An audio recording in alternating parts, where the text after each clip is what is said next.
आता बघूया आपण सदाभाऊ खोत काय म्हणतात। तूर खरेदीची मुदत वाढवण्यासाठी केंद्र सरकारकडे प्रस्ताव दिल्याची माहिती कृषी राज्यमंत्री सदाभाऊ खोत यांनी झी24 तासशी बोलताना दिली।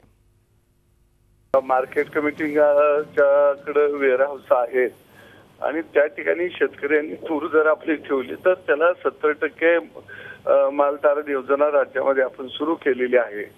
परंतु सद्यस्थितीला अशी परिस्थिती आहे की आता सर्वच राज्यातले वेअरहाऊस जो फुल झालेले आहेत, कारण 40 लाख क्विंटलच्या आसपास तूर खरेदी झालेली आहे।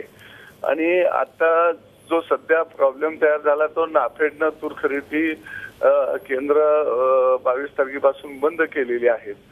परंतु केंद्राकडे ती तूर खरेदी केंद्र सुरू करावीत याच्यासाठी मुख्यमंत्री स्वतः दिल्लीला गेलेले आहेत आणि आज सायंकाळपर्यंत त्याच्यावरती योग्य तो निर्णय होईल। यवतमाळ मधल्या शेतकऱ्यांचे तिथले माजी एक आमदारांचा मला फोन रात्री 2 दिवसापूर्वी 1 वाजता आलेला होता। मी फोन घेतलेला होता त्यांचा आणि मी त्यांच्याशी बोललेलो होतो की आम्ही परत मुदतवाढ केंद्राकडे मागत आहोत, कारण तसं बघितलं तर मार्च मध्येच तूर खरेदीची मुदत संपलेली होती, परंतु आपण एप्रिल पर्यंत ती वाढवून घेतलेली आहे।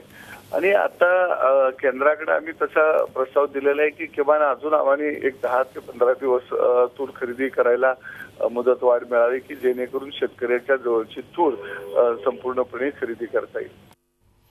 तर काही वेळापूर्वीच कृषी व पणन राज्यमंत्री सदाभाऊ खोत यांनी माहिती दिलेली आहे। मात्र आता या खरेदी केंद्राच्या मुदतवाढीचा जो प्रस्ताव आहे त्याला केंद्र सरकार कसा प्रतिसाद देते ते बघणं देखील तितकंच महत्त्वाचं आहे।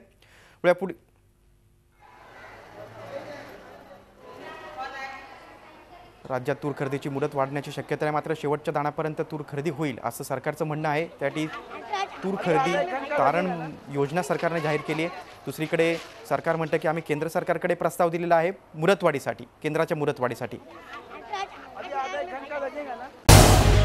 झी 24 तास रहा एक पाऊल पुढे।